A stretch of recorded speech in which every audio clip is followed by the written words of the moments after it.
Okay, good evening, everybody. Welcome to the first meeting of the Cabinet for the 2024-25 municipal year. For the public record, we have Cabinet members present, as well as a number of senior officers here in person. There may be some non-Cabinet members also present, and additional officers are also joining the meeting virtually and online. If any virtual attendees wish to speak, they should indicate with the yellow hand icon, and we'll pick this up in the meeting. And this meeting is being streamed live and recorded by the Council for subsequent broadcast via our internet site. So can I ask Cabinet members to introduce themselves and state their portfolio, and any other speakers are asked to introduce themselves when they're speaking, please. So if I can start with Councillor Brabazon. Zena Brabazon, Cabinet.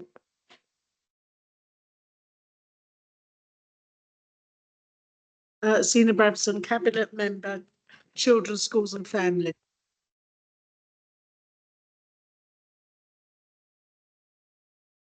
Mike Hakata, Cabinet Member for Climate Action, Environment and Transport. Seema Chandwani, Cabinet Member for Resident Services and Tackling Inequality.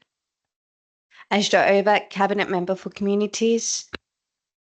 Emily Arkell, Cabinet Member for Culture and Leisure. Lucia Desneves, Cabinet Member for Health, Social Care and Wellbeing. Ruth Gordon, Cabinet Member for Placemaking and the Local Economy. Dana Carlin, Cabinet Member for Finance and Corporate Services. Thank you. Do we have apologies today, Bishop? Chair, we have apologies from Councillor Williams. Okay, item 3, urgent business. We have no new items of urgent business.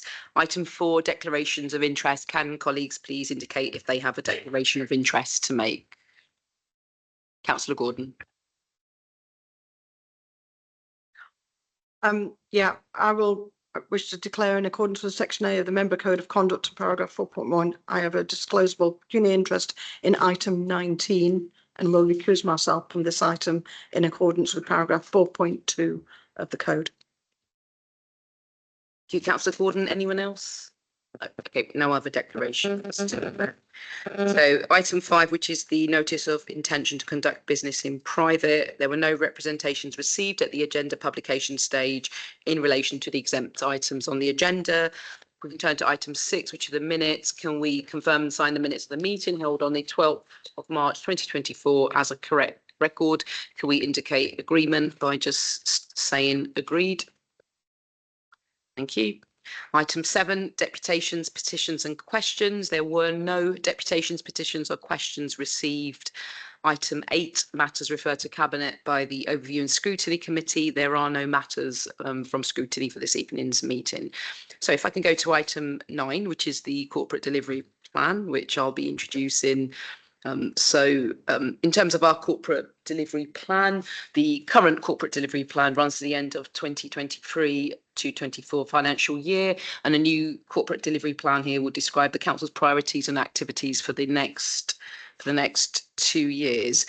So as a council, like all public services and lots of councils, we have to do more for less. Our residents are facing a cost of living crisis, and in this context, local services are a vital lifeline, and we do have to be absolutely focused on our delivery. We have put our values into action and are delivering for residents to try and make our borough an even better place to live, work and visit.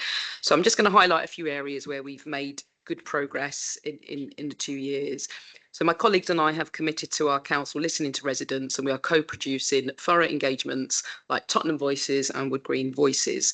We've been taking action to respond to the climate emergency to make our borough cleaner and a more pleasant place to live through ambitious targets on planting trees and rolling out school streets across the borough.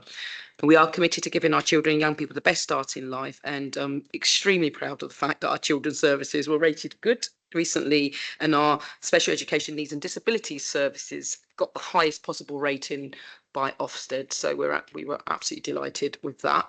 The council is taking action to improve public health and deliver better outcomes for residents to address the gap in life expectancy between the east and west of our borough. And we are delivering homes for the future, and are making good progress in our ambitious target to deliver 3,000 council homes by 2031, as well as investing in our existing council homes. So we are delivering on our housing improvement plan and bringing our existing stock up to a decent standard. We are working hard to deliver a safer borough and taking actions to tackle hate crime and do innovative work on stop and search to improve relations between our community and the police. And if you haven't heard it before, we are a culturally rich borough and have been awarded the London Borough of Culture for 2027, a fact I never get bored of repeating. So we know that good jobs and opportunities are key, and we are working hard to deliver places people want to work and visit. And through initiatives like Haringey Works, we are getting our residents into work. So extremely proud of all that we've delivered to date in the 2 years, and our plan for the next 2 years is an ambitious plan, and it sets out how we'll continue to deliver for our residents jointly as a cabinet and as a council. I'll leave that there. I've got Claire McCarthy here if there's any detailed questions, and I think I'm now going straight. No, I'm not actually. Do any of the cabinet have any questions on that?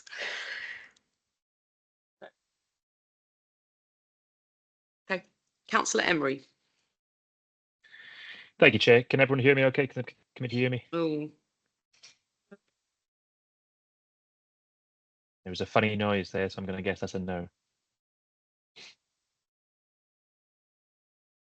Scott, you're a bit low. We're just okay. Yeah, okay. I'll keep talking to try and give it some sort of. No, that's better. understanding of We can where- hear you. Is that Yeah, we okay can now? hear- Yeah, we can hear you. Yeah. Brilliant. I'll crack on. Okay, so there's 3 questions, all from different parts of the report. So I'll give them one by one because they're a little bit separate issues, really. Firstly, the report says that that we will adopt a social value policy by September this year, but many decisions have been taken. Contracts have been awarded with social value as a scoring as part of weighing up these options. What have we been using up until now to do that weighting? Scott, let's take all 3 and we come back on all 3. All right, that's no problem. The report also gives a target of 2025 spring to deliver an action plan to electrify the council's fleet. Is that not something that can be implemented without an action plan? I think I've seen other councils just do that rather than go ahead with an action plan. And the third question is, one target is to provide more accessible housing management services. This is to be achieved by October this year. Just wondering how that's going to be done.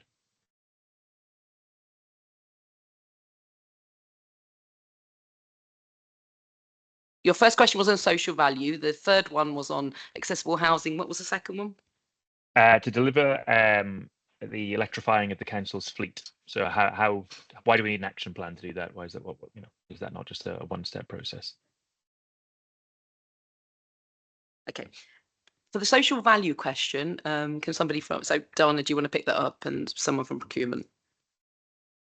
Hi, Scott. We will be bringing, as you've noted, a social value policy to Cabinet later this year. There is already a framework that is being used to deliver social value in our existing procurement contracts.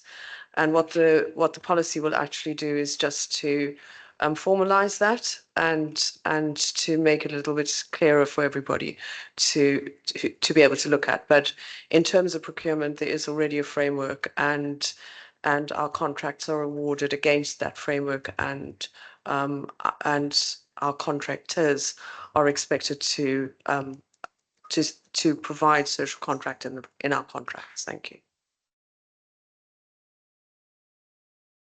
Thank you, Dana. In terms of the electrifying the fleet, Seema, I don't know if this is one for you. Mike, sorry. Well, on the electric, as far as I can tell from your question, you seem to be asking, can we do it without a plan? And I'd say we can't do anything without a plan.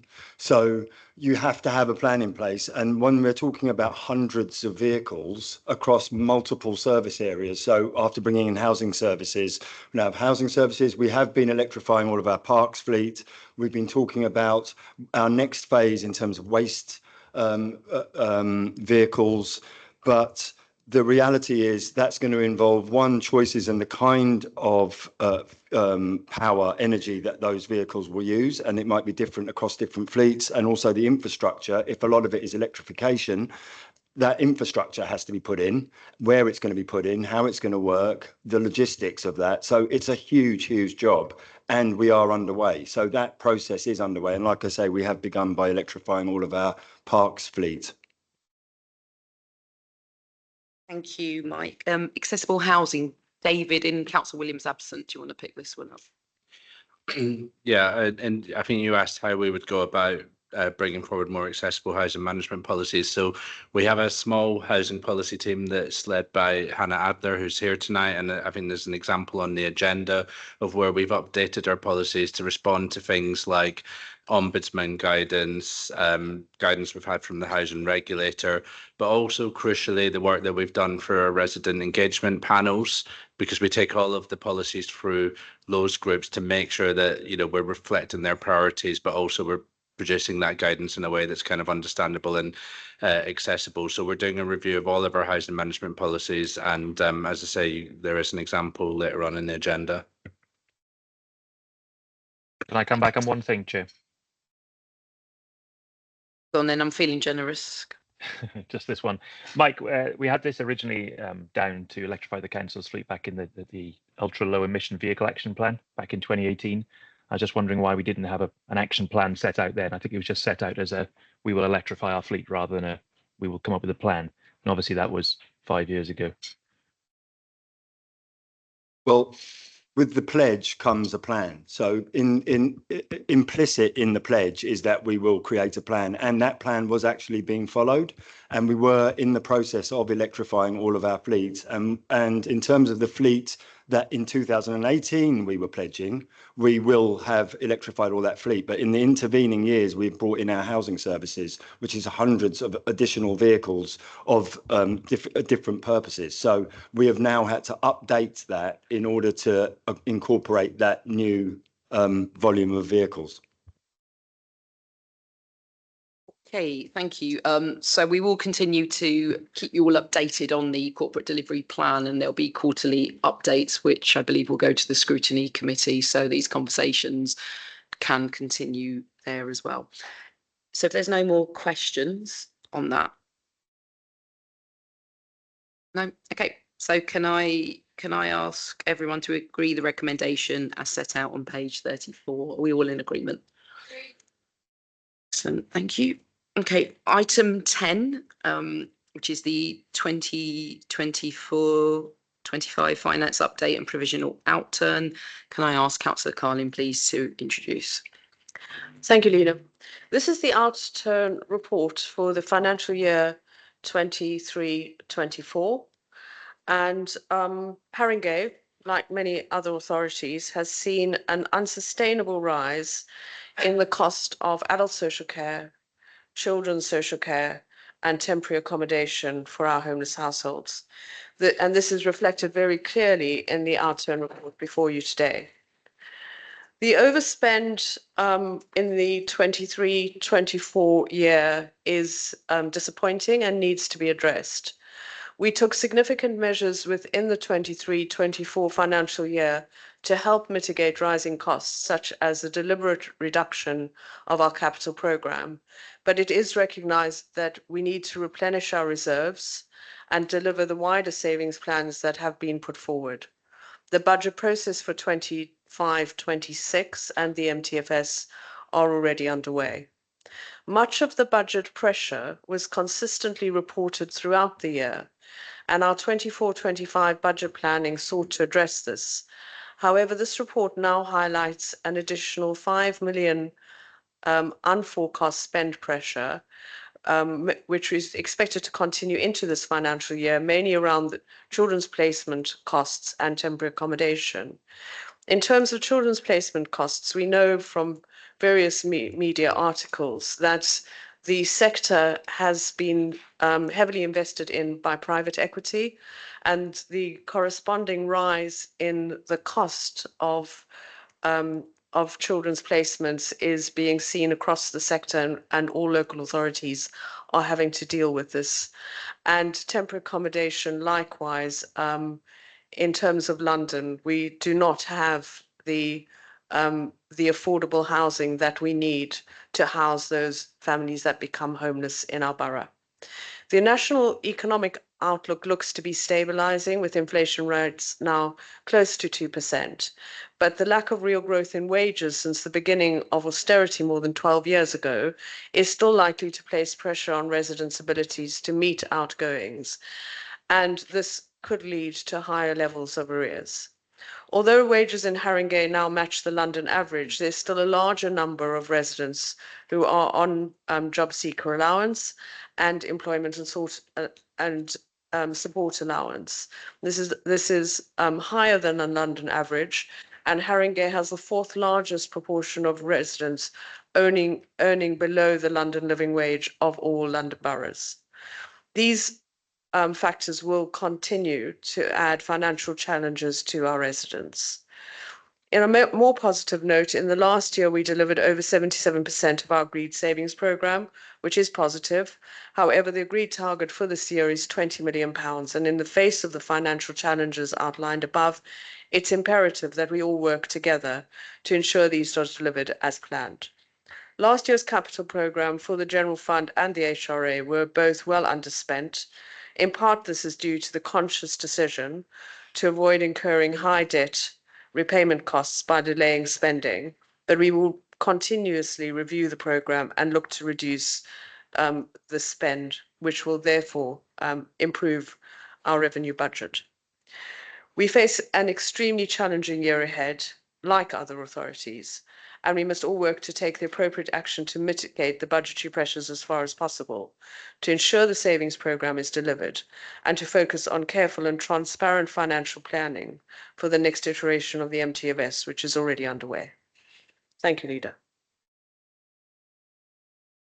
Thank you, Councillor Conlon. Just to be clear, I got the date wrong in the beginning. I said 24-25, but it is 23-24. So just to clarify that as well. Do any Cabinet members have any questions on that? Councillor Catter. One of my questions was probably directed to the director, who's actually not in the room at the moment, but obviously one of the main issues is the drawdown, the unplanned drawdown on reserves.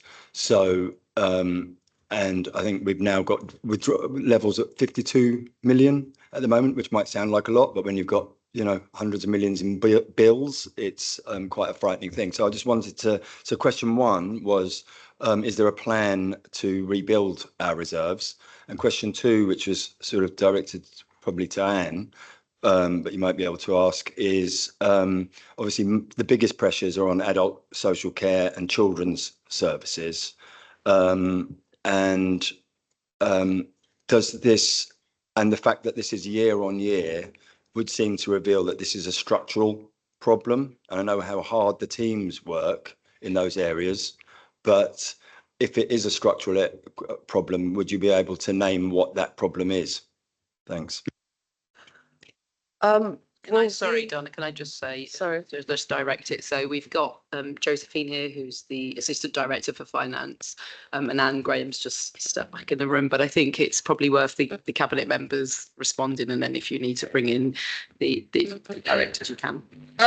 Firstly, to deal with the reserve position, obviously we did not want to be in a position where we used a substantial amount of reserves to close the gap the last financial year.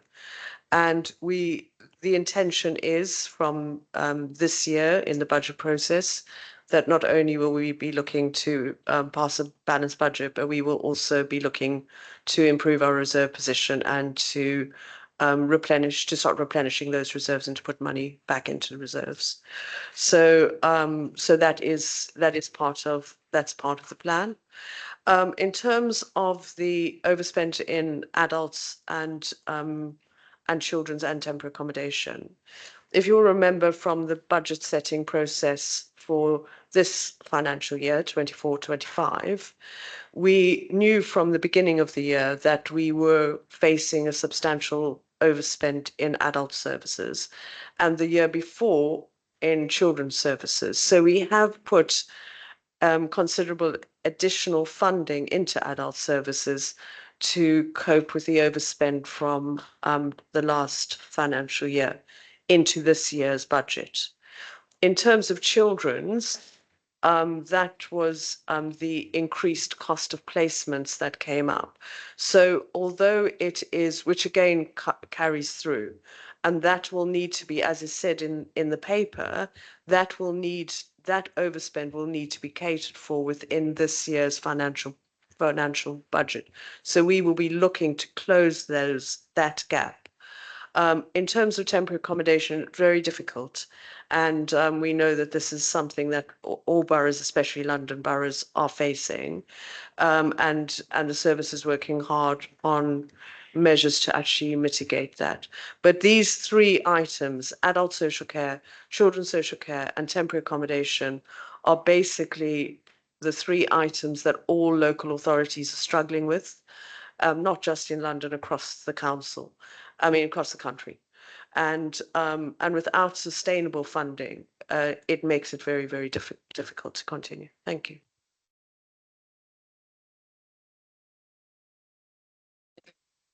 Was that provided all the clarity? Okay. Any more questions from any of the cabinet? No. Councillor Emery. Thank you, Chair. Yeah, I share Councillor Licata's concerns over the reserves. An unplanned drawdown of 90 million is quite concerning, a bit more concerning than we thought we were going to be. My first question is to do with the children and families section. There's an increased cost due to data quality issues following the migration from Liquid Logic to Mosaic, which apparently cost £2 million. Just wondered if we could explain what happened then and what caused those data quality issues to happen. Second question, 9.6 says the historic practice of rolling forward unspent budgets without challenge is no longer sustainable. Could you speak to what has happened in the past in relation to that?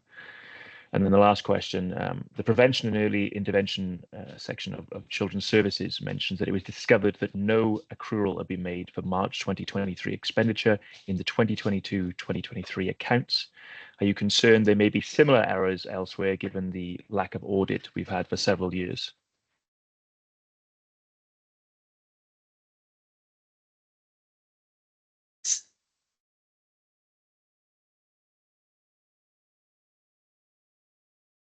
Sorry, the reference to the 9.6 million, can you just repeat that question? Not 9.6, section 9.6. Section 9.6.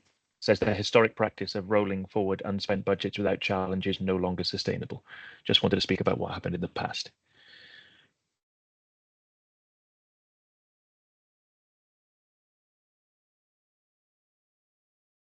Okay, so in terms of question one, there was nothing wrong with the systems, but when you're moving from one system to another and you are moving all the data across from one system to another, there was a period where there wasn't visibility on the increase in costs. And this can happen whenever these are huge systems. And unfortunately, in that period, which came towards the end of the year, the cost of placements went up. And there wasn't visibility at the time that the cost of placements was going up. So that's why it came in slightly later and after the budget setting process.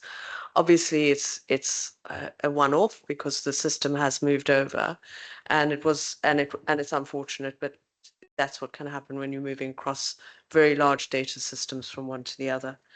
In terms of your second question, which is on the capital program, so what has happened previously is that if a budget has been unspent, it has rolled over into future years as accepted that was something that was passed in cabinet, and so there was a budget for it. But given the financial pressures that we're under, what is being proposed is that each year the capital program and throughout the year, the capital program will continuously be re-examined and reassessed.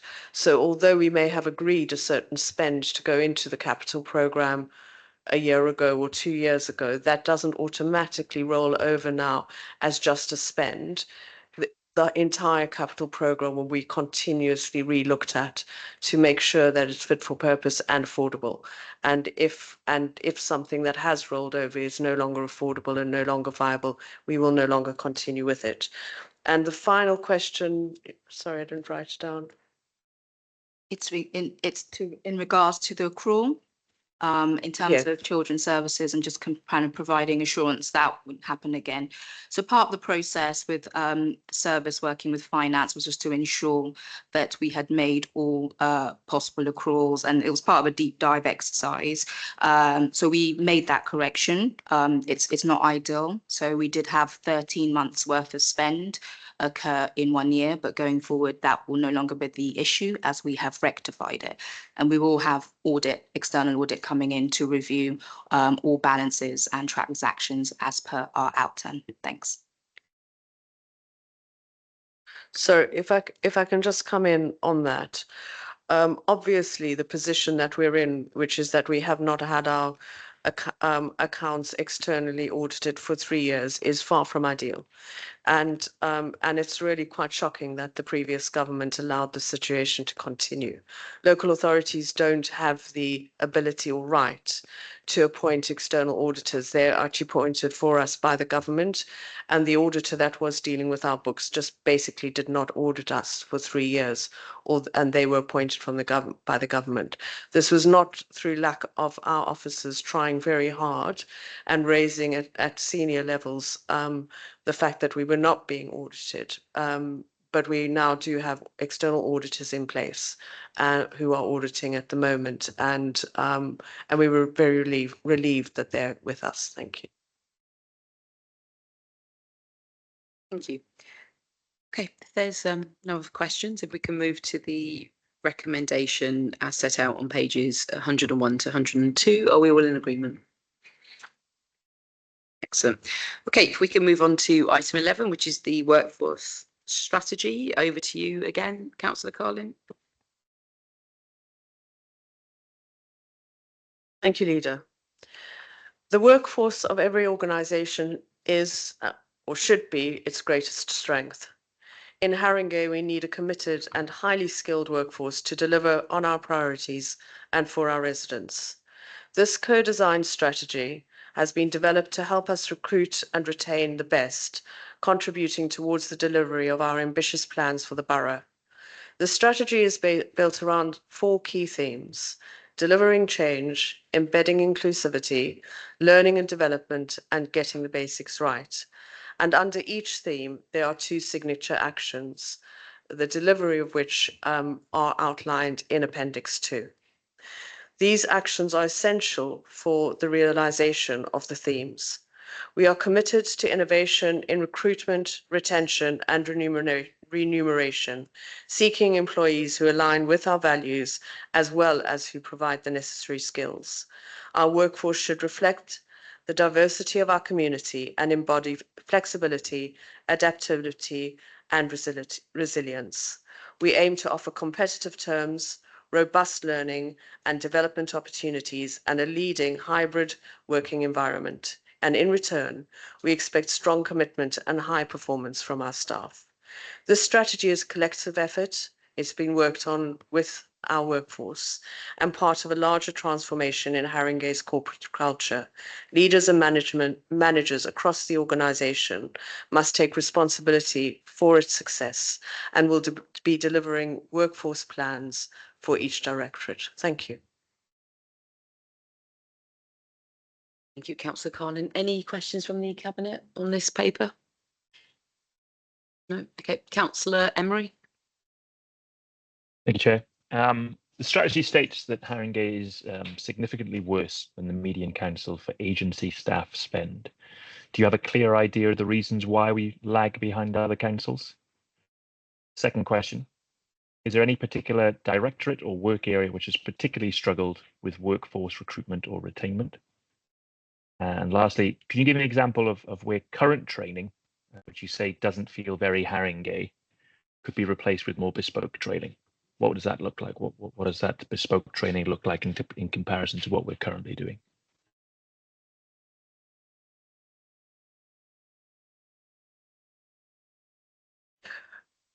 Thank you, Scott. Well, first of all, on reduction of the number of agency workers. This has been a quite intensive process that's been taking place across the council and across the senior leadership team. And I'm pleased to say that we no longer are above the London average, and we have been reducing and continue to reduce the number of agency workers. We appreciate our agency workers, and for a lot of them, what we would like them to do is to join us as permanent staff. And I'm pleased to say that a number of them have. But we are pushing down on those numbers and they continue to reduce. The staffing figures are sent to committee. And so you would be able to pick those up online in terms of our staffing figures month on month. Is there anything further that we need to say on that, Jess? No. Okay, thank you. In terms of do we have a particular struggle in recruiting? No, we don't have a particular struggle in recruiting. Unfortunately, it is very difficult for all local authorities and indeed many organisations, not even in the public sector, to recruit specific skills where there is just a shortage now in the country. And so what we are doing is we are competing with other boroughs to recruit those workers to come to Haringey, and we want to offer the best possible offer so that we get the best applicants who want to come and share our values and want to come and work at Haringey. In terms of bespoke training, what we like a number of other authorities, I can't say most, but like a number of authorities have training that we were buying in packages, and what we're now doing is developing our own training program so that we can tailor it specifically to the needs of Haringey and to what our workforce needs to know. Jess will explain further about that. Yeah, if I can just give an example of the type of training that we had in mind. There's been a package of training that we developed previously around safeguarding, which used real Haringey examples that staff might come across in their daily life, you know, for staff who are not working in social care necessarily. And so that gave, you know, real examples that would resonate with staff and could easily be picked up rather than sort of generic, slightly bland, more corporate training packages, which don't necessarily speak to real experiences. So we hope that that will make the training more realistic and therefore easier to imbibe it and take what we want from that training. It's that sort of thing is what we would now want to roll out across all of our mandatory training.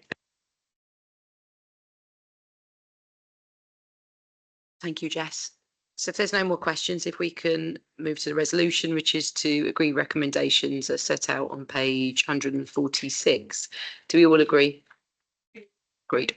Okay, item 12, Strategic Asset Management and Property Improvement Plan, known as SAMPIP. Update on progress of action plan, year one priorities. Councillor Gordon. Yeah, thank you. So yeah, as outlined, this is a progress report on how we're managing our assets across the entire portfolio, and we presented in April 23 the asset management report then, which was a 5-year plan, but with the understanding that we'd be coming back on an annual basis to this body in order to ensure a scrutiny of the objectives and of the progress under each objective. So we've set out here what progress has been made to date and a roadmap for the year 2 priorities. There are action plans attached to each objective. Included in the document are some of the developments that we've and progress we've made this over the course of this year, and it shows the high level structure that's been developed within the department, and also a sort of diagram of how we review each and every asset that we hold. So I'm just asking the Cabinet actually at this point to note and comment the report and agree that we bring a year 2 progress back to the Cabinet in April of 2025. Thank you, Councillor Gordon. Any questions from the Cabinet? No. Okay, Councillor Emery. Thank you, Chair. Haringey recently admitted that it didn't know all the commercial properties it owns, and the action of Populate asset management databases, including physical, legal, and photographic data, is currently RAG rated red. How is the council going about trying to work out the properties it holds? The second question is, it was recommended in the independent property report that Haringey needed to regularise its existing leases with the voluntary sector. Has this process been completed? And last question, the council still has no strategy in place for River Park House and the other properties on Station Road that are next to it, despite the fact that they should have helped inform whether or not the council went ahead with the civic centre project. When can we expect a strategy on these properties to come forward? Thank you. Yeah, I know this, this keeps coming up as a perennial question, and I don't know how many times I'm going to have to answer it in the same way. We do know all the properties that we hold. What we are going through, and part of this process always was intended to do, to make sure that we know exactly what leases are attached to those premises and what state they are in, what the state of the buildings are in, and so on. So all of that detail has to be gathered together, which is a very, it's a long and difficult process, but that's what we're working through, and that was the aim behind having the management strategy. We had a very successful meeting with the voluntary sector network, which was attended by the assistant director and and I also believe our director as well attended. Jess Crow, I think, attended, and that was very successful. And there is a development of that strategy of how we would manage those buildings that are leased out to community and voluntary sector.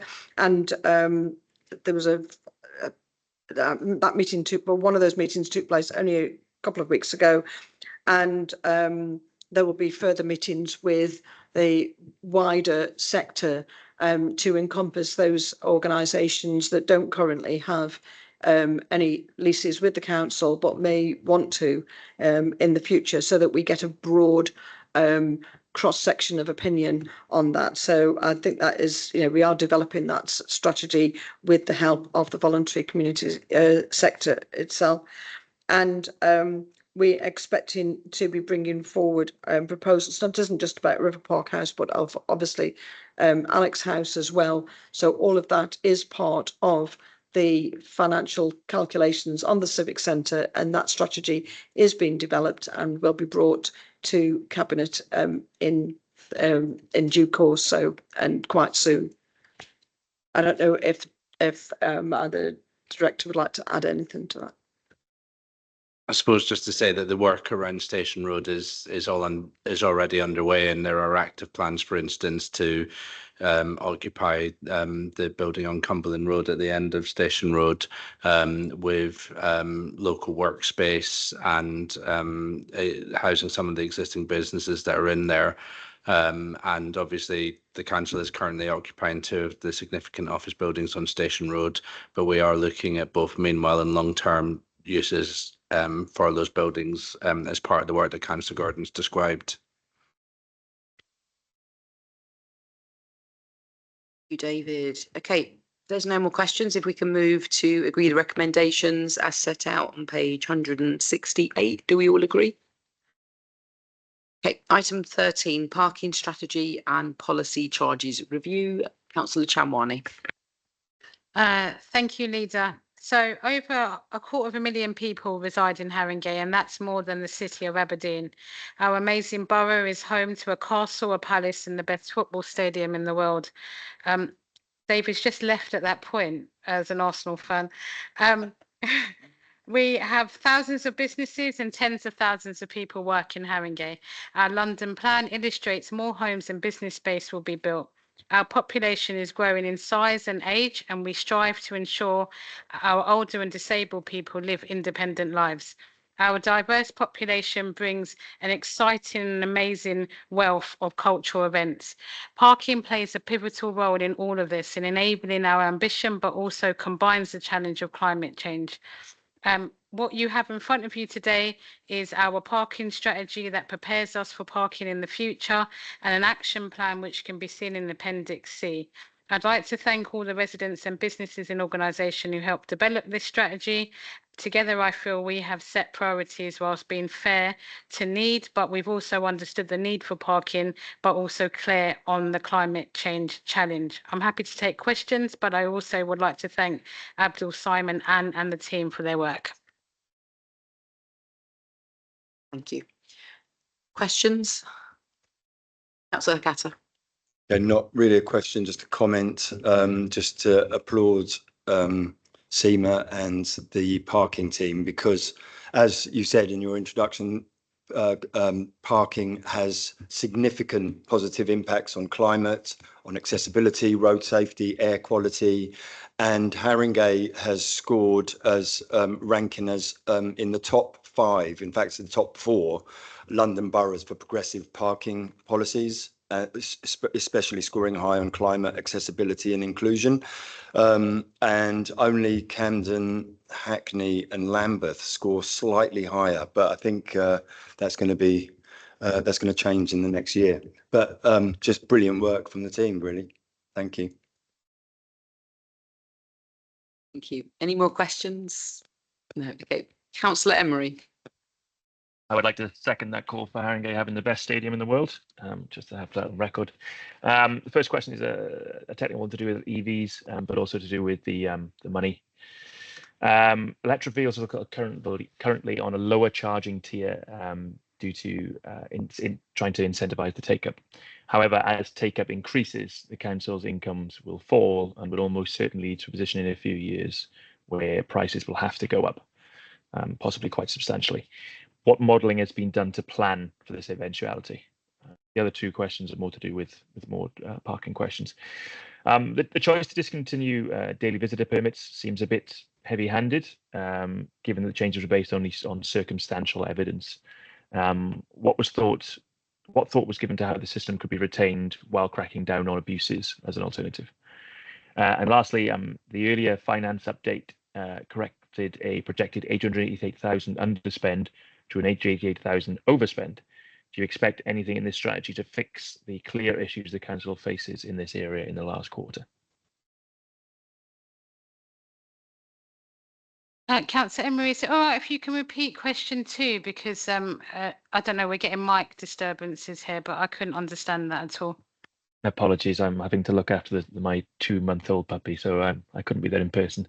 The choice to discontinue daily visitor permits feels a bit heavy-handed in terms of the fact that it was built on circumstantial evidence.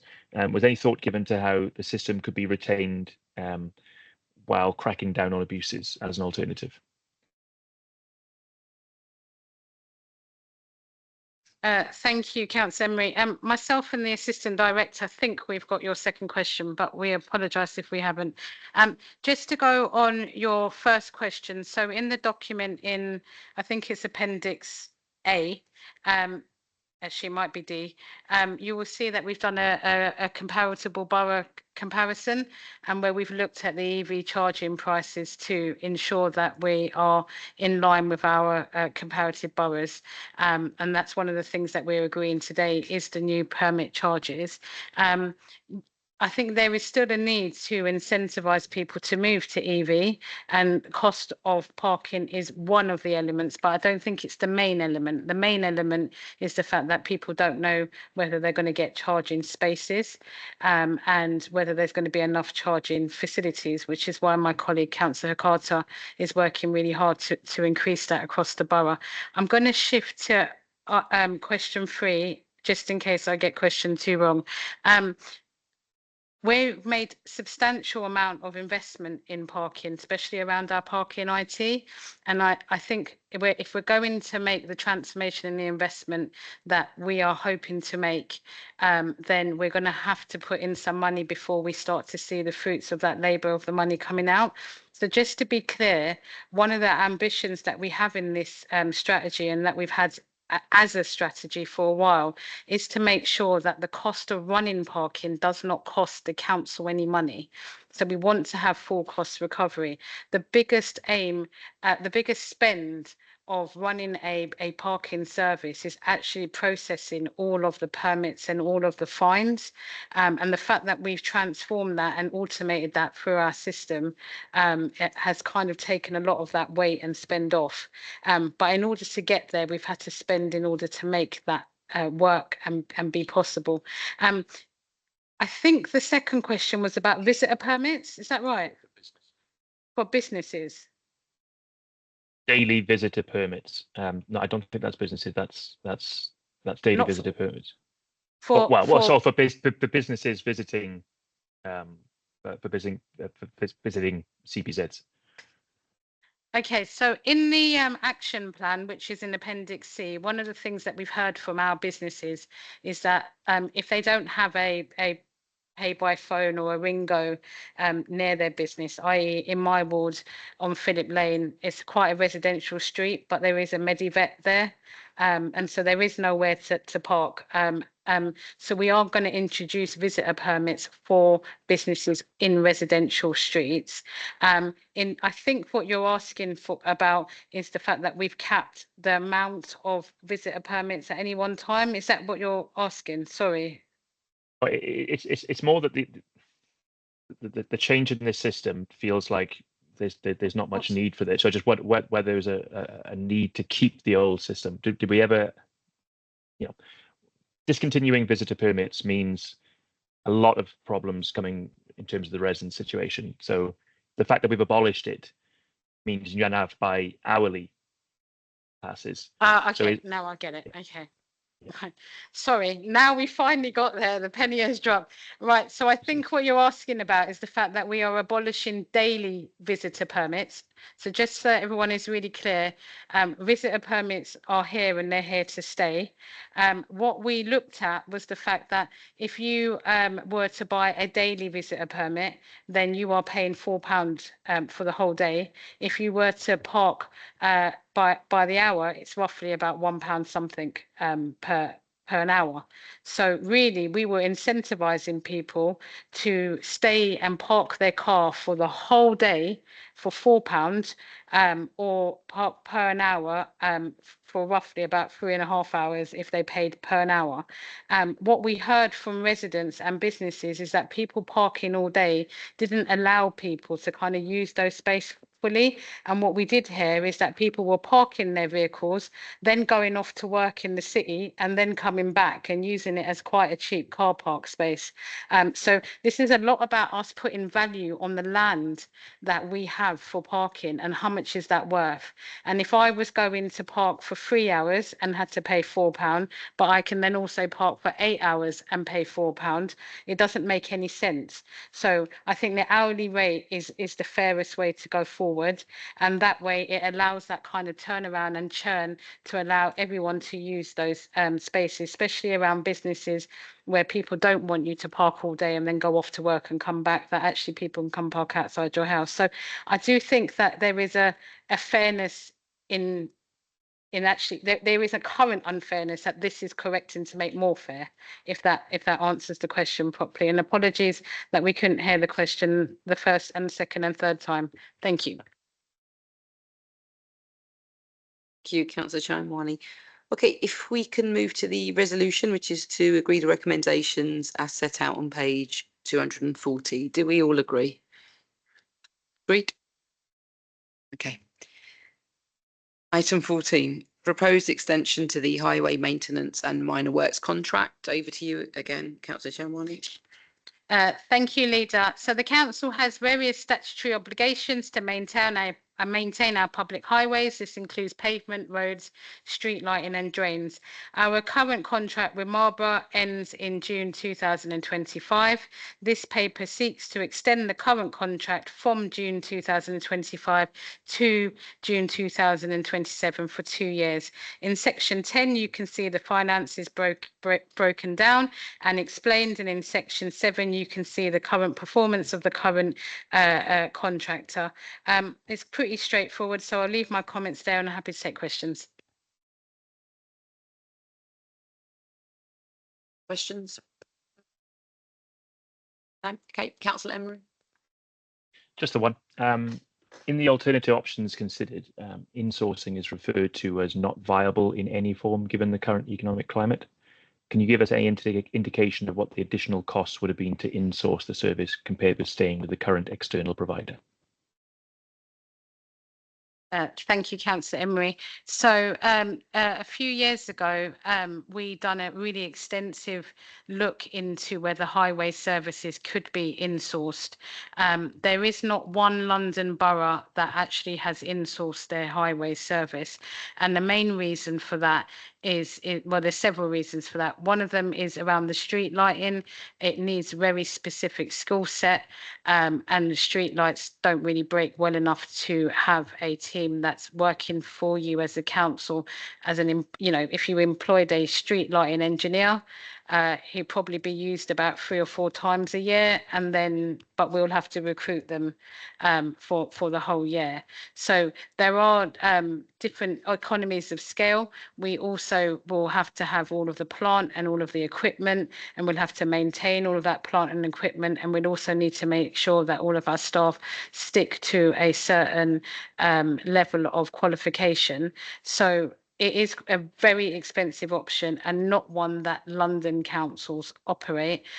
Where we did see it working was more kind of bigger scale places, whole of Greater Manchester, where there was a lot more economies of scale to make that work.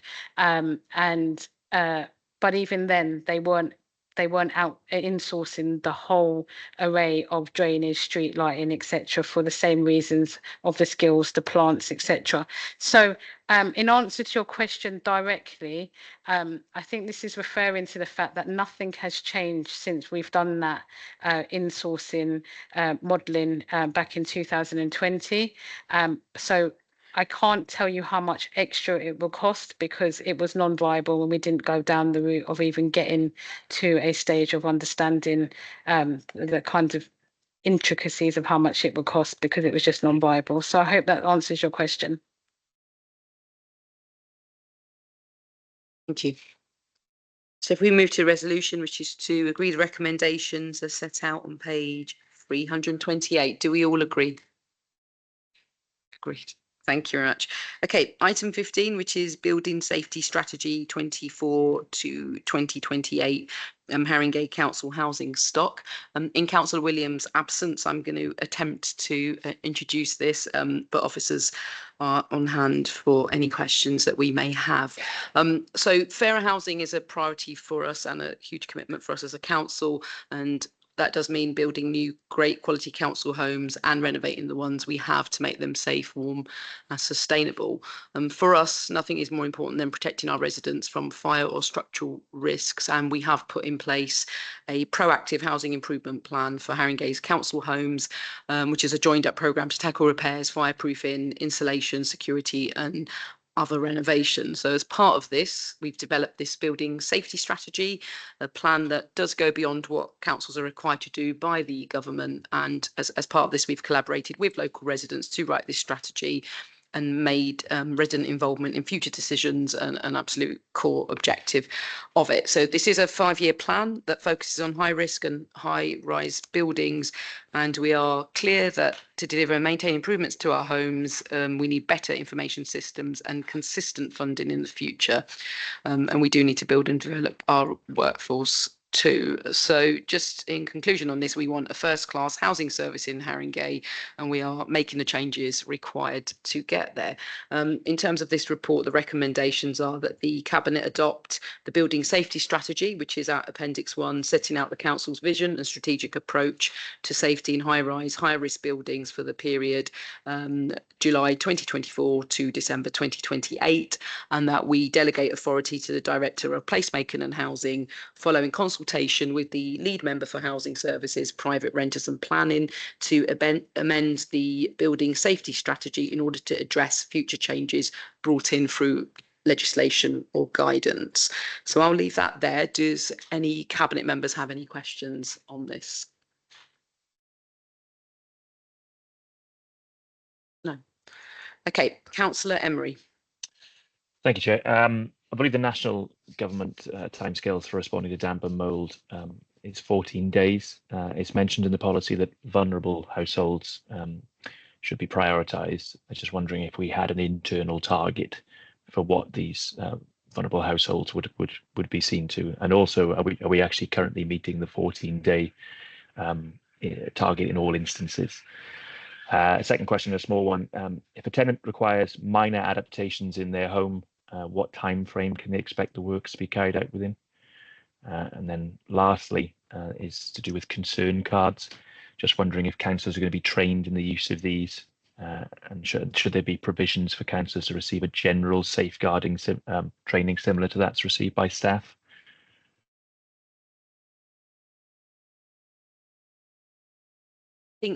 Sorry, Councillor Emery, I think you're picking up the reports from the wrong, the questions from the wrong report. Are we on? Are we on number? Yeah, number no, 16? this is the building safety strategy. Not, I think you're picking up the ones from item 16. My apologies. You're right. Did you Sorry have about any that. for item? I did 2 for this section. Apologies. So it's for that. item 15. It's just the one Yeah, before. Yeah. 15 Okay. sections. Apologies for that, Chair. That's all right. Are all council properties now up to date in terms of their fire risk assessments and remedial actions, following the notice from the social housing regulator 16 months ago? And the second question is, one part of the strategy is to ensure that all building safety complaints will be recorded and acknowledged within 24 hours. This is only a target for acknowledgement email. What will be the time frame where an actual safety inspection would be carried out?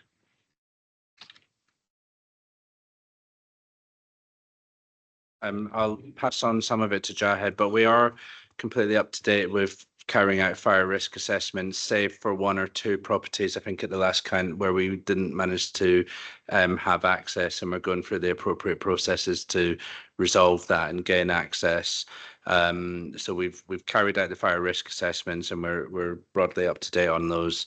There is obviously work to do that arises for them in terms of fire risk assessment actions, but we're in a good position in terms of fire risk assessment performance, and we're reporting that regularly, as you'd expect, to the housing regulator.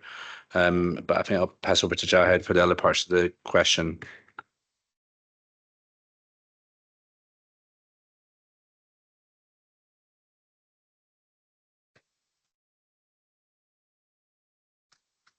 Good evening, everyone. Jada Rahman, Operational Director for Housing Service. So on the question on backlog of fire risk assessments, at the point we self-referred, we had a backlog of just under 80. That backlog was cleared relatively quickly, and we haven't had a new backlog since. We have had over the last few months 1 or 2 fire risk assessments we were not able to complete. That's not because we've not been able to prioritise the resources, been due to no access. So there are some blocks where we need access, and those blocks we've not had the right level of access. In terms of reporting, we at the point of self-referral, we just had over 4,000 high risk fire actions.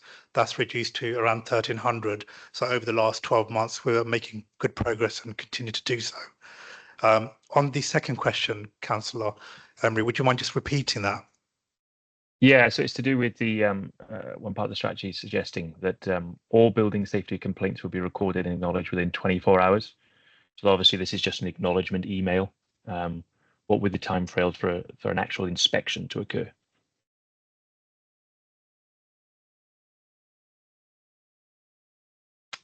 I can't hear. Maybe just pass the mic over. I can't hear, sorry. Sorry, can you hear me now? Yeah.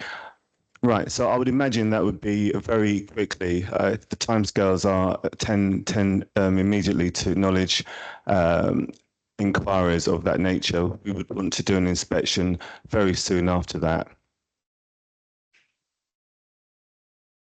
Are we talking days? I can just add that we have building safety managers that are in place for each of our high-rise buildings. So they have, on average, 10 to 11 buildings each, and they're very familiar with the buildings and also making good contact with the residents. So that should be, I would imagine, I mean, I can't give you an exact timescale for that, but it would be very quickly. I think, Councillor, just to give an example, in the last week, I had a email a matter escalated to me by a ward councillor regarding the safety of one of our buildings. Within the hour, we had both staff from housing, building control on site, just to reassess the integrity of the building, how sound it is. And then over the weekend, we had temporary scaffolding put up just to reinstate the support of that structural defect that was reported. So where there's any structural defects that may compromise the building or the residents that live in that building, our response time is quick. So whether it's 24 hours or a lot sooner than that.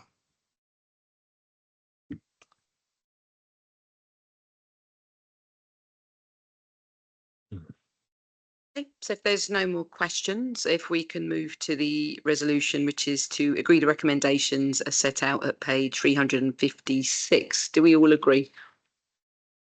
Okay, item 16, which is adopting a new vulnerable council tenants and leaseholders policy and a new safeguarding council tenants and leaseholder policy. Again, in Councillor Williams' absence, I'm going to be introducing the report tonight. So we have we have 20,000 tenants and leaseholders in the borough, and their families deserve the very best. And the reviewing and redrafting of these two policies is another step on our journey to transform housing management services for them. So what Cabinet's been asked to agree tonight is two new policies concerning our tenants and leaseholders.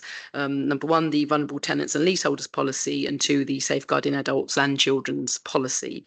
The vulnerable tenants and leaseholders policy sets out how we will support vulnerable tenants and leaseholders to access our landlord services and sustain their tenancy. The policy takes a broad view of vulnerability and recognises that many people experience periods of vulnerability in their life and that this isn't a fixed state. The safeguarding policy sets out how, as a landlord of social housing, we will ensure that we are complying with our statutory duties and our overarching safeguarding policy, and it specifically sets out the policy in relation to the housing management context, for example, setting out the approach to domestic abuse, hoarding and cuckooing. These policies are part of a broader piece of work reviewing all of our policies relating to our tenants and leaseholders, and these two policies will be developed through close working between housing teams and adult and children's social care teams. The Housing Ombudsman has also supported this process, and throughout all this we have had discussions with the Resident Voice Board, who represents tenants and leaseholders throughout the whole of this process. So I'll leave that there. Does the Cabinet have any questions? Sorry, just to say the recommendations, Cabinet is asked to, is being recommended to approve the vulnerable council tenants and leaseholders policy at Appendix 1, having had regard to the equality impact assessment at Appendix 3, and also to approve the safeguarding council tenants and leaseholders policy at Appendix 2, having had regard to the equality impact assessment at Appendix 4. Can I, does any Cabinet members have any questions on this? Councillor Dasneves. If you'll permit me, Chair, more of an observation and a supportive comment. I think it's to be commended that the team have reviewed these policies and taken account of recent safeguarding adult reviews and making sure that we hold that learning within the organisation and ensure the safety of our tenants. Thank you. Any more questions or comments from the Cabinet? Councillor Emery. Yes, big agenda tonight, so I'm going to ask the same questions again. Hopefully this time you'll know what's coming. So the national government timescales for respond to damp and mould, they're 14 days. It's mentioned that the policy should target vulnerable households and have a different timescale for them. I'm just wondering what that timescale would be, and also wanted to know if we're meeting that 14-day deadline in all cases. The second one, if a tenant requires minor adaptations in their house, what time frame can they expect these works to be carried out? And lastly, to do with concern cards, are councillors going to be trained in the use of them? And should there be provision for councillors to receive general safeguarding training similar to that received by staff? Thank you.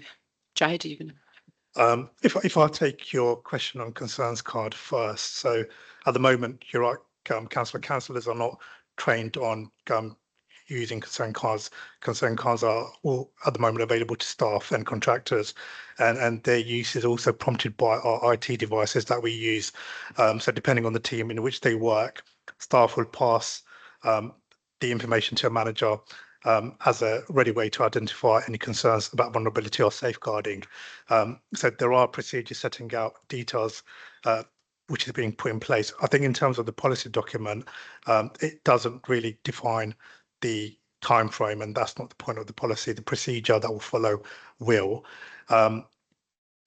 More broadly, I think for damp and mold, we do have a process in place where residents can contact us directly. That goes to our repair service.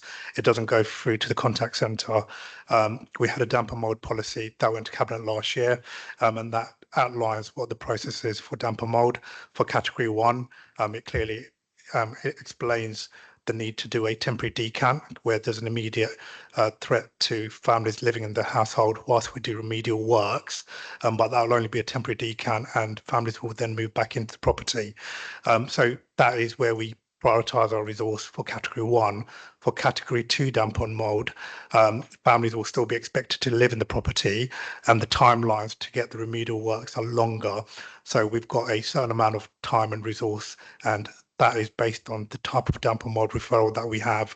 Our surveyors go in and inspecting it, whether it's a category 1 or 2, and then would communicate that to residents. Thank you, Jahid.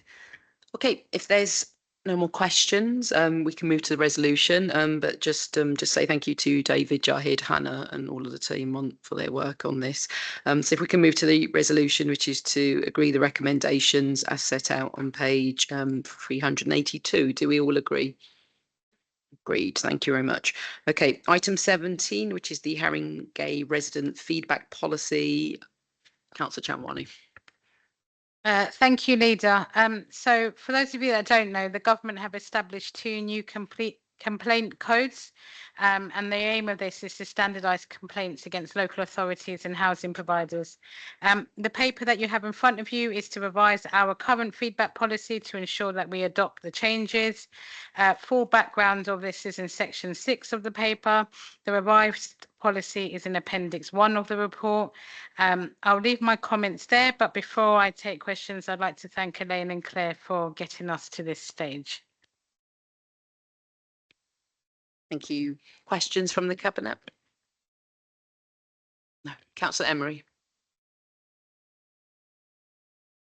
Chair, section 6.1 says a simple inquiry request or report of a single service failure will not be recorded as a complaint, i.e. like a report of a missed bin collection or a street light not working. What about cases where, for example, a repeated missed bin collection or repeated failure to fix streetlights was not completed despite several requests being made by the same resident? I know that's happened for me personally. With respect to third-party contractors, section 10.1, the policy states, where the complaint relates to a third-party contractor, we will refer the complaint to them to undertake the service investigation. The policy doesn't appear to mandate any timescales for these complaints to contractors. Are there any? Thank you. In terms of your first question, one of the things that the codes are really specific about, and where there hasn't been a synergy between different councils, is what determines a complaint and what determines a service request.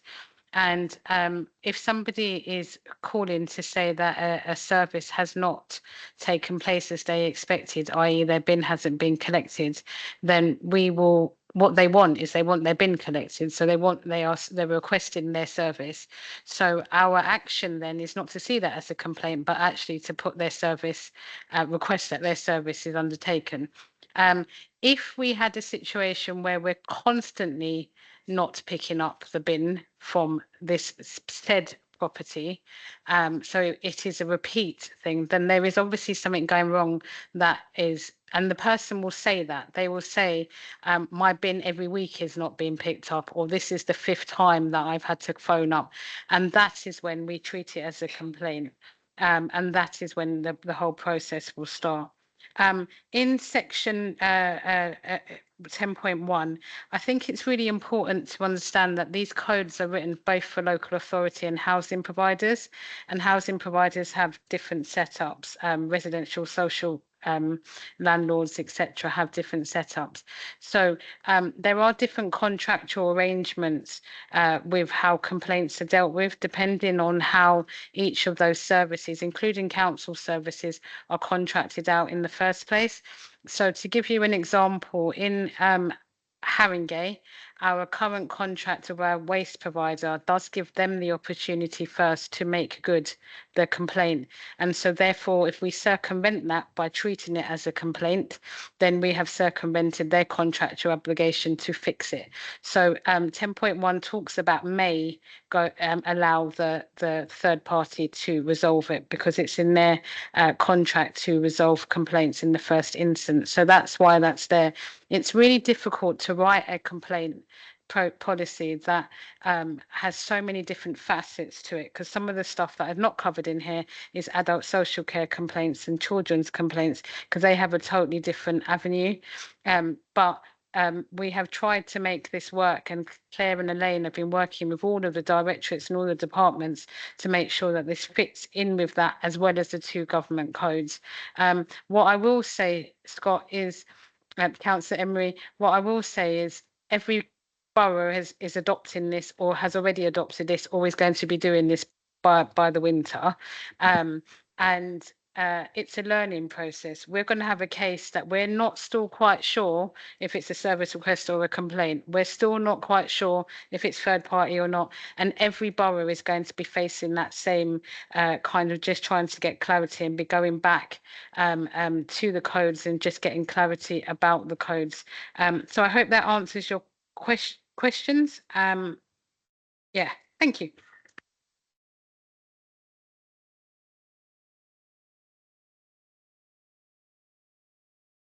Confused there. Sorry. Thank you, Councillor Chairman. Is there any more questions on that? No. Okay, so if we can move to the resolution, which is to agree recommendations as set out on page 486. Do we all agree? Okay, item 18, which is the procurement of the council's non-domestic water, wastewater ancillary services contract. Councillor Carlin. Thank you, Leader. Our current contract for the procurement of non-domestic water, wastewater and ancillary expires on the 30th of September 2024. In coming to the decision in this paper, officers looked very closely at whether this was the correct contract to procure, and looked at the additional cost if we did not go with our current provider. This contract was an agreement through the framework with the Yorkshire Purchasing Organisation, and it's a framework agreement that looks across the service. So the non-domestic water prices are heavily regulated by Ofwat, and the retail margin on this contract is very small, but prices are expected to rise in the next few years to allow wholesalers to upgrade infrastructure. We've seen some of that in the press more recently, and to reduce the volume of sewage reaching the waterways. So as the price margins are quite small, what was also looked at quite carefully was for a service that will help us to manage our water consumption, which Wave does by giving us notice, very timely notice, if there's anything unusual, if there's sudden peak of usage, etc. The contract with Wave through the YPO framework has delivered this previously, and Wave does provide those updates. Continuing to use these services will allow the council us to monitor and manage our water consumption to mitigate the future price increases that we expect are going to be coming further down the line. So to be clear, to summarise, we procure this contract, we use a company called Wave, which is it is recommended we continue to do so. However, the retail margin, most of the contract is actually the amount of water that we are going to be using, and a small margin of that is the profit margin on top. Thank you. Thank you, Councillor Carlin. Any questions? Councillor Hagata.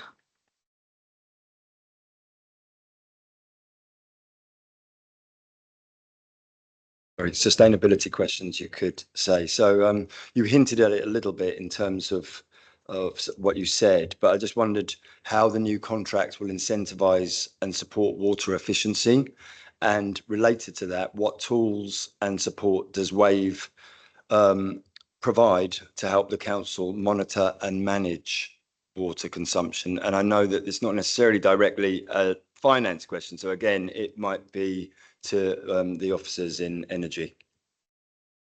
So I'll come in on that. Obviously, as a council, we need to carefully reduce all our utility spend on the finance side. So whether that be gas, electricity, or water, that's as a council what we might do. I've touched on what the contract has. The current Wave contract has provided to us, but I'll ask Reza to come in with further details. Thank you. Yeah, thank you for the question. Yeah, there's quite a lot of options within the contract to reduce water efficiency. So there are options to do water audits and water footprinting, and on top of that, as Councillor Carlin already mentioned, Wave are very proactive in terms of letting us know when there's high consumption. So high consumption alerts if there is unusual spikes in consumption, which we actively have to investigate to before we can kind of close down the alert. And then also where there's constant flow that's been identified. So and that means that we can then again actively go and investigate. And we've already found, things like taps and toilets that have been leaking that we've been able to rectify. And we also have other services like leak detection that we can draw down on as well, which we have also done to help reduce water spend. Thank you. Any more questions from the Cabinet? Councillor Brabazon. It's not so much a question as a comment. I'm really pleased to see that schools are included in the contract, and I'd like to know whether all the schools are committed to that, or whether there's some more work we need to do.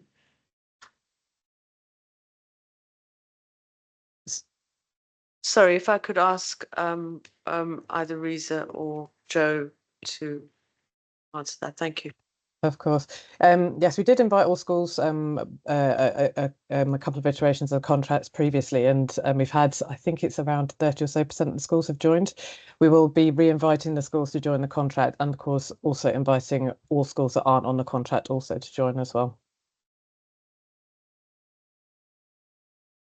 Any more questions? No. Okay, Councillor Emery. Just the one. The report mentions working with sites that have high unexpected consumption. Are there any sites that have been identified so far? There's a couple in the parks portfolio where we think there might be some leakage. So yeah, we're working with those to try to find out where that is. Okay. Is that a specific park? Markfield Park. Okay, thank you. Thank you very much. If we can move to the resolution, which is to agree the recommendations as set out on page 498. Do we all agree? Agreed. Okay, item 19, which is the Music Hub lead organisation. I'm just going to pause for Councillor Gordon to leave the room.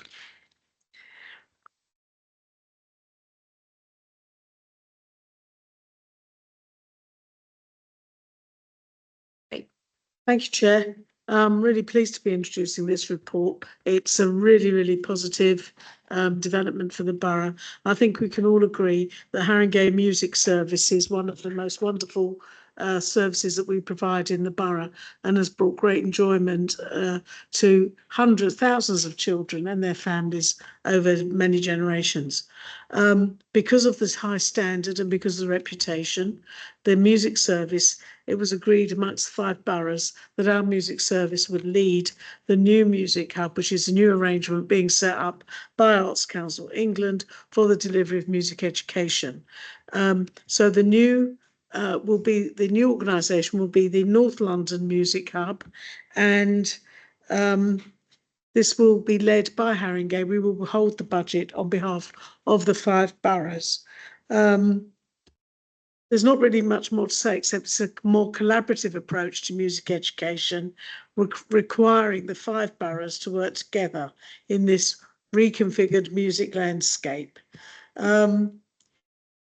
There's no financial risk to Haringey because the Arts Council provides the administrative overhead within the envelope of the grant. And so there is both revenue funding and capital. So each of the boroughs will be able to purchase new equipment, new instruments, and so on. And I just think it is a real recognition of our music service. Dan Early is online to answer any detailed questions. Thank you. Thank you. Does any of the cabinet have any questions? No. Councillor Carlin. Is there any risk to Haringey in terms of the funding that we already have for Haringey Music, in terms of us now being part of a North London hub? I can answer that in general, then I'll hand over to Dan. I think our current funding is being absorbed into the new grant. So there's absolutely no risk to the borough. We secure the administrative funding on top of the grant, and we administer the grants to the other boroughs. But all the funding is consolidated in this new grant.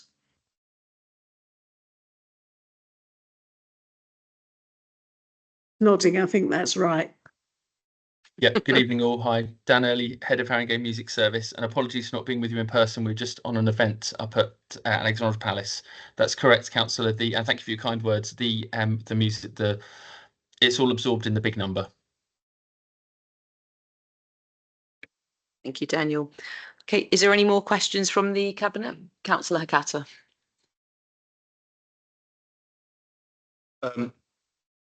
Yes, Mike.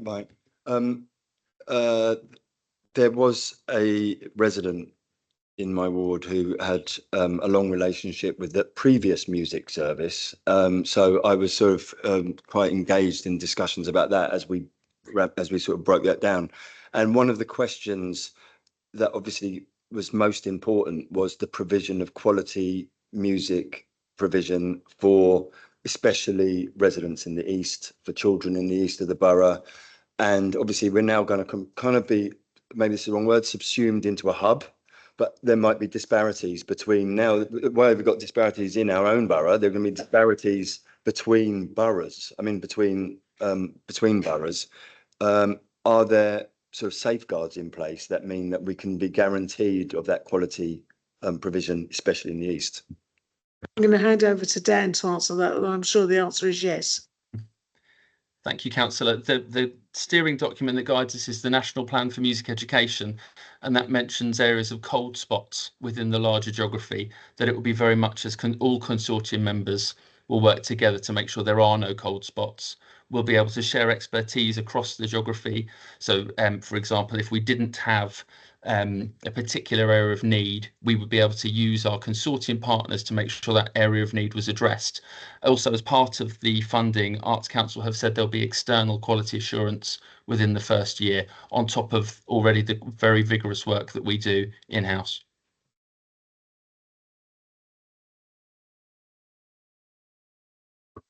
Thank you, Councillor Hakata, for your question. there is a lot of work that we do through music in the east of the borough. And one thing that I'm very pleased to see on a regular basis is that one of our lead music teachers is based in Gladesmore School and conducts a choir of children who have the opportunity to exhibit on a regular basis, a drop of a hat anywhere. And yeah, and that's just one of the examples. I know that we also, through that school, Dan, can please let me know if it's the case still, offer Saturday music classes, or at least some day in the week music classes, and that's subsidised for those who are unable to, you know, make the subs. Yeah, thank you. I should also say that the music school expands to children with disabilities too, and we have an amazing choir. I'm sure you've seen them around the borough, who also go to the Abbott Hall. Thank you. Thank you. Any more questions from the Cabinet? No. Okay, Councillor Emery. Nothing from me. Excellent. Okay, we can move to the resolution, which is to agree the recommendations as set out on page 513. Do we all agree? Excellent. Thank you. Item 20, which is the, oh, sorry, let's just pause to ask Councillor Gordon to come back in the room.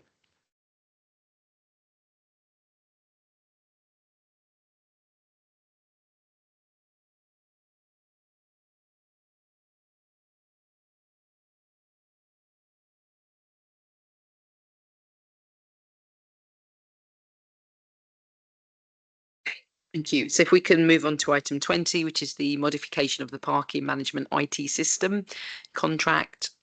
Councillor Chanwani.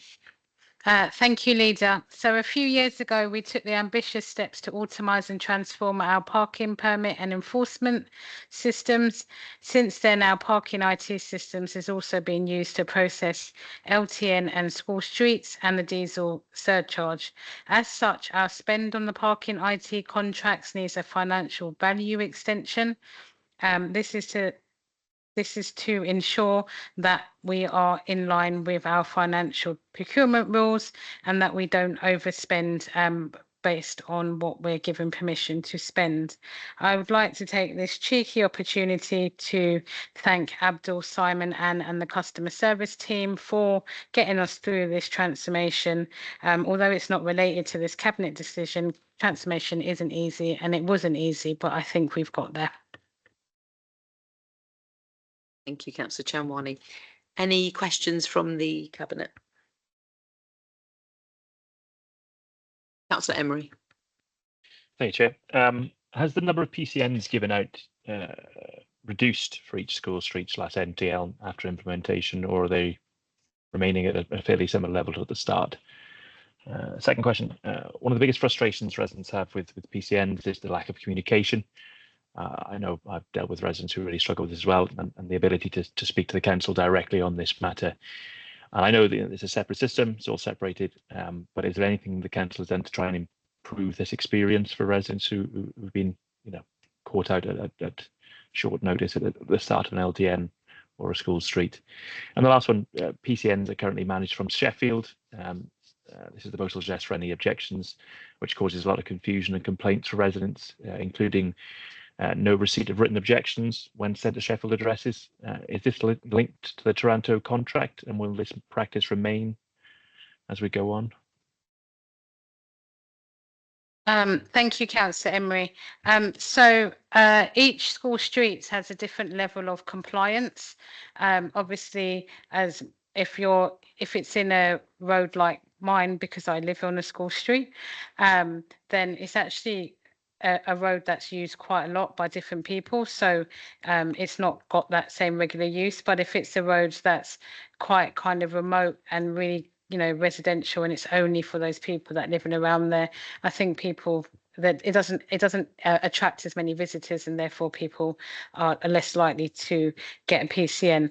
I'm hoping though that most people who drive, or all people who drive, understand the highway code, and then they know what the sign says, and therefore no one goes down there. But in answer to your question, there isn't a overall reduction for PCNs on school streets. It varies from school to school. In terms of your second question around lack of communication and people wanting to speak to somebody, the PCN and parking fines in general, including LTNs and school street fines, are all governed by the London Tribunal Service. And we've got a really strict code. So what we can't have is somebody phoning us, speaking to us, telling us something, and then we say we're going to reject that as an appeal, and people say, I didn't actually say that, I also told you this and I also told you that. So the whole PCN journey has to be done in writing, and therefore if it does go to appeal, because they challenge us first, and if we reject their challenge, it goes to the London Tribunal Service, and they would like to see the challenge and what was said and what evidence was provided. So everything has to be done in writing. If you Google some of our neighbours or pick random councils, you will see that they have the same notice on their websites that PCNs is something we cannot discuss verbally, and it has to be done in writing. Just to there is a process if people feel that they've been caught out by the LTN or caught out by the school streets. That's the whole purpose of the challenge. It's an informal challenge for them to say how they were caught out, i.e. it came in last week and they didn't get the letter or whatever it is. So that's the whole purpose of having a challenge and then a formal appeal process to the London Tribunal Service. In terms of your last question about the Sheffield, our parking is managed by a company in Sheffield. No, it is not. I think we need to be really clear that we're a council that, like every council, when people want to appeal in writing and not appeal online, we have to ask them for certain bits of information. And under GDPR rules, they need to be sent. I mean, we could be asking for people for a lot of confidential information. So our data centre is in Sheffield. If you look on the Islington website, I think theirs is in Peterborough. If you look on other people's websites, their data centres are in other boroughs. Sheffield is just our data centre. It's where something gets sent. It's then securely received. It's securely then uploaded and sent to our staff through a really secure encryption code. And so it's only for people that are having to send us something in writing. How we've improved this process is we've made it possible for people to go online through the Toronto system, log in, see the evidence that's been held against them, i.e. a photograph of them parking on a double yellow or a photograph of them not having the right permit, etc. And then they are able to track their progress throughout. They can log in every day and see where their PCN is, whether it's been reviewed by an officer, if that officer is now ready to give a response, etc., etc. So that has improved that process, but there is a small minority of people that don't use IT and that they can send their documents and their appeal and their challenge to Sheffield, where it's logged and it comes through to us. So I hope that clarifies that point. Councillor Chalmers, I think that was very clear. So we return to the resolutions following consideration of exempt information at item 25. So if I can move to item 21, which is minutes of other bodies. So can we please note the minutes of the Cabinet Member sign-ins and Corporate Parenting Committee, which is from pages 531 to 690. Item 22, significant and delegated actions. Can we please note the delegated decisions taken by directors on page 681? Item 23, new items of urgent business. There are none. Item 24, which is the exclusion of the press and public. So we will now consider items 25 to 26, which contain exempt information in relation to items 20 and 6. Can I move that the press and public be excluded from the remainder of the meeting to consider this exempt information as defined under paragraphs 3 and 5, part 1, schedule 12A of the Local Government Act 1972? Can we all agree? Agree. Okay, so I'm now going to close the public section of the meeting.